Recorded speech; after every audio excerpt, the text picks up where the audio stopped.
श्री स्वामी समर्थ. जय जय स्वामी समर्थ. तुम्हा सर्वांचं पुन्हा एकदा अगदी मनापासून आपल्या या नवीन व्हिडिओमध्ये मी स्वागत करते.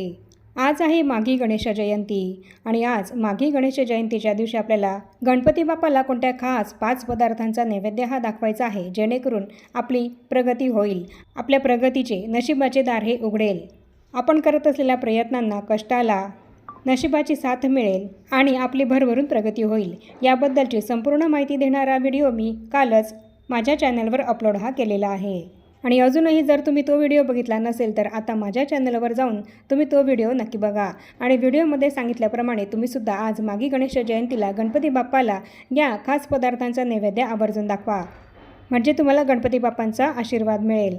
आणि उद्या आहे वसंत पंचमी. वसंत पंचमीला सरस्वती मातेचे पूजन हे केले जात असते आणि आपल्याला सर्वांना माहीतच आहे की सरस्वती माता ही विद्येची देवता आहे आणि वसंत पंचमीला सरस्वती मातेची विशेष पूजा केल्यामुळे सरस्वती मातेचा विशेष कृपाशीर्वाद हा आपल्याला प्राप्त होत असतो आणि तसंच आपल्याला विद्याप्राप्तीसुद्धा होत असते. आणि सरस्वती मातेचे पूजन वसंत पंचमीला केल्यामुळे आपली अभ्यासामध्ये खूप प्रगती होते. वसंत पंचमीचा हा दिवस माता सरस्वतीच्या पूजेसाठी समर्पित आहे आणि म्हणूनच उद्या 23 जानेवारीला आपण प्रत्येकाने वसंत पंचमीचा हा दिवस माता सरस्वतीची पूजा करून साजरा करायचा आहे. आणि तसंच प्रत्येक आईने आपल्या मुलांसाठी एक अत्यंत महत्त्वपूर्ण उपाय हा करायचा आहे, जेणेकरून आपल्या मुलांची बुद्धी तल्लख होईल, त्यांची स्मरणशक्ती वाढेल, त्यांची एकाग्रतासुद्धा वाढेल आणि त्यांच्या अभ्यासामध्ये खूप प्रगती होईल आणि त्यांच्या करिअरमध्ये त्यांना घवघवीत यश प्राप्त होईल. प्रत्येक आईवडिलांची अशी इच्छा असते की आपल्या मुलाने मुलीने खूप पुढे जावं, खूप यश त्यांना मिळावं, त्यांच्या करिअरमध्ये त्यांना घवघवीत यश मिळावं, त्यांची प्रगती व्हावी असं प्रत्येक आईवडिलांना वाटत असतं. आपल्या मुलांनी भरपूर शिकावं असं प्रत्येक आईवडिलांना वाटत असतं आणि म्हणूनच उद्या वसंत पंचमीच्या दिवशी आपण सरस्वती मातेची पूजा करून तिला नैवेद्य दाखवून काही महत्त्वपूर्ण उपाय हे जर आपल्या मुलांसाठी केले तर यामुळे सरस्वती मातेच्या आशीर्वादाने आपल्या मुलांची त्यांच्या अभ्यासामध्ये भरपूर प्रगती होते, त्यांना कुठल्याही क्षेत्रामध्ये अपयश येत नाही. तर असा हा अत्यंत महत्त्वाचा दिवस आहे आणि या दिवशी आपल्याला सरस्वती मातेचे पूजन हे कसे करायचे आहे आणि आपल्या मुलांच्या तल्लख बुद्धीसाठी आणि त्यांची शिक्षणामध्ये, अभ्यासामध्ये, करिअरमध्ये भरपूर प्रगती व्हावी यासाठी कोणता एक अत्यंत प्रभावी उपाय हा करायचा आहे आणि त्याचप्रमाणे सरस्वती मातेची कोणती अत्यंत प्रभावी सेवा आपल्याला उद्या करायची आहे याबद्दलची संपूर्ण महत्त्वाची माहिती मी तुम्हाला आपल्या आजच्या या व्हिडिओमध्ये सांगणार आहे. आणि म्हणूनच ही महत्त्वपूर्ण माहिती जाणून घेण्यासाठी तुम्ही हा व्हिडिओ कुठेही स्किप न करता शेवटपर्यंत नक्की बघा. वसंत पंचमीचा हा दिवस सरस्वती मातेचा जन्मदिन मानला जातो. विद्या, कला आणि बुद्धीची देवता म्हणून तिची पूजा केल्याने शिक्षण आणि कला क्षेत्रामध्ये आपल्याला यश मिळतं. तर या दिवशी आपल्याला काय करायचं आहे तर सकाळी लवकर उठायचं आहे आणि स्वच्छ स्नान करून घ्यायचं आहे आणि त्यानंतर आपण पिवळ्या रंगाचे कपडे हे परिधान करायचे आहेत आणि तुम्ही तुमच्या मुलांनासुद्धा उद्या पिवळ्या रंगाचे कपडे हे परिधान करू शकतात. तुमच्या मुलांकडूनच तुम्हाला सरस्वती मातेचे पूजन उद्या करून घ्यायचे आहे, म्हणून शक्य झाल्यास मुलांनासुद्धा तुम्ही पिवळ्या रंगाचे कपडे परिधान करायला सांगा. आणि पिवळ्या रंगाचे वस्त्र जर तुमच्याकडे नसतील तर मग तुम्ही पांढऱ्या रंगाचे वस्त्रसुद्धा घालू शकतात. आणि यानंतर तुमच्याकडे जर सरस्वती मातेची मूर्ती किंवा फोटो असेल तर साधारण सगळ्यांकडे सरस्वती मातेचा फोटोच असतो आणि तुमच्याकडे हा फोटो असेल तर उद्या तुम्ही सरस्वती मातेच्या या फोटोची स्वच्छ पुसून पूजा करायची आहे. त्यासाठी एक पाट घ्यायचा आहे आणि पाटावर पिवळ्या रंगाचं कापड हे टाकायचं आहे आणि त्यावर सरस्वती मातेचा हा फोटो स्वच्छ पुसून आपल्याला ठेवायचा आहे. त्यानंतर आपल्याला या फोटोला हळद, कुंकू, अक्षदा, फूल अर्पण करायचं आहे. फूल अर्पण करताना ते आपल्याला पिवळ्या रंगाचंच फूल अर्पण करायचं आहे आणि यानंतर धूपदीप आपल्याला ओवाळून घ्यायचा आहे.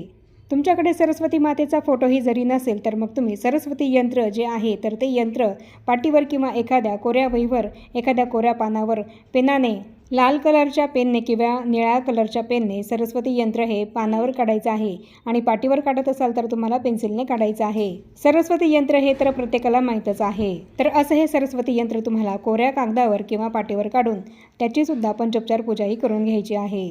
सरस्वती मातेचा फोटो नसेल तर तुम्ही अशा पद्धतीने सरस्वती मातेच्या यंत्राची पूजा करू शकतात. आणि यानंतर पिवळ्या रंगाच्या पदार्थांचा, पिवळ्या रंगाच्या मिठाईचा नैवेद्य आपल्याला सरस्वती मातेला दाखवायचा आहे. मग यामध्ये जसं की बेसनाचे लाडू, केशरी भात याचा नैवेद्यसुद्धा तुम्ही सरस्वती मातेला दाखवू शकतात किंवा बुंदीच्या लाडूचा सुद्धा नैवेद्य दाखवू शकतात.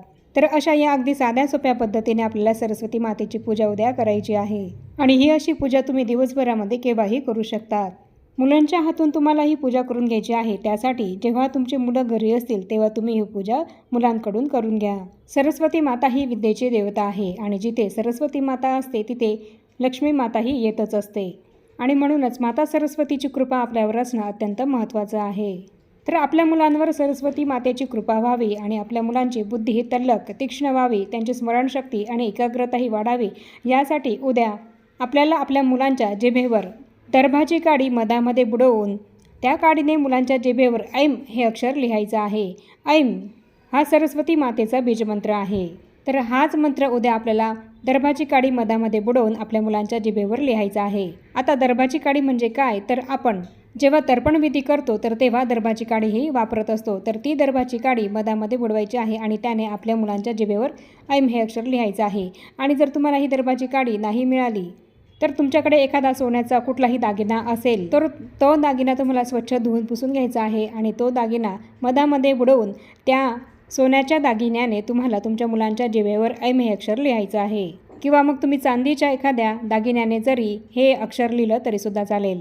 आणि असा दागिनाही जर तुमच्याकडे नसेल तर मग अशा वेळेस आपल्या घरामध्ये जे तुळशीचं रोप असतं तर त्या तुळशीच्या रोपाच्या एका काडीने सुद्धा तुम्ही ती काडी मधामध्ये बुडवून तुमच्या मुलांच्या जिभेवर ऐम हे अक्षर लिहू शकतात. मुलांच्या आईने, वडिलांनी किंवा घरातील आजी आजोबांनीही त्यांच्या मुलांच्या जिभेवर ऐम हे अक्षर लिहिलं तरीसुद्धा चालेल. तुमचं 6 महिन्यांच्या वरचं जे बाळ असेल तर त्या बाळाच्या जिभेवर सुद्धा तुम्ही हे अक्षर लिहू शकतात. तसंच तुमची मुलं शालेय शिक्षण घेत असोत किंवा खूप मोठी पदवीही जरी घेत असतील तरीसुद्धा त्यांच्या जिभेवर तुम्हाला हे अक्षर लिहायचं आहे. तसंच कॉम्पिटेटिव्ह एक्झाम देणाऱ्या मुलांनी सुद्धा हा उपाय अवश्य करायचा आहे. आता जर तुमची मुलं बाहेरगावी असतील तर अशा वेळेस तुमच्या मुलांनी त्यांच्या मित्रमैत्रिणींकडून ऐम हे अक्षर त्यांच्या जिभेवर लिहून घ्यायचं आहे. कारण स्वतःच्याच जिभेवर स्वतःला ऐम हे अक्षर लिहिता येणार नाही. यासाठी तुमच्या मुलांच्या मित्र किंवा मैत्रिणींकडून त्यांना हा उपाय तुम्ही करून घ्यायला सांगा. उद्या सरस्वती पूजन हे आपल्याला मुलांकडूनच करून घ्यायचं आहे आणि काही महत्त्वपूर्ण सेवा या ज्या मी तुम्हाला आता सांगणार आहे तर त्या सेवासुद्धा तुम्हाला तुमच्या मुलांकडनं करून घ्यायच्या आहेत.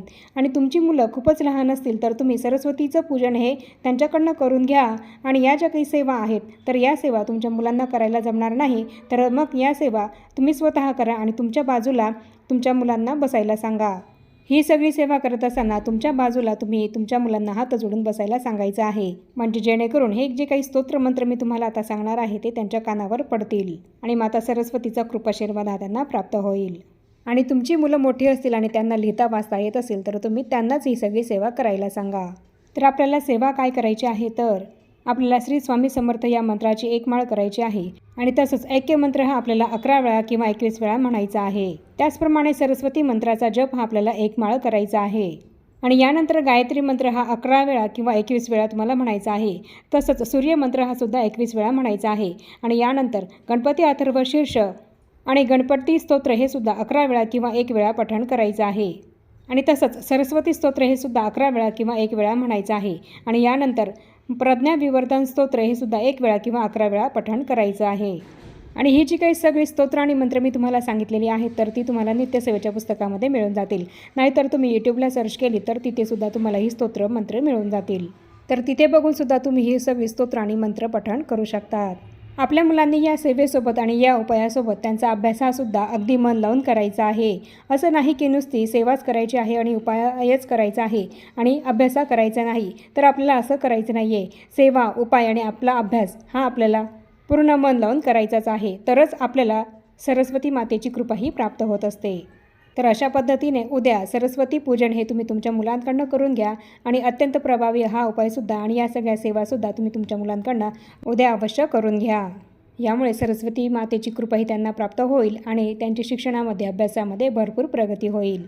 तर याप्रमाणे या व्हिडिओमध्ये मी तुम्हाला संपूर्ण माहिती दिलेली आहे की उद्या सरस्वती पूजन हे आपल्याला कसं करायचं आहे आणि आपल्या मुलांच्या तल्लख बुद्धीसाठी कोणता प्रभावी उपाय आपल्याला करायचा आहे आणि कोणती सेवा करायची आहे याबद्दलची संपूर्ण महत्त्वाची माहिती मी तुम्हाला या व्हिडिओमध्ये दिलेली आहे.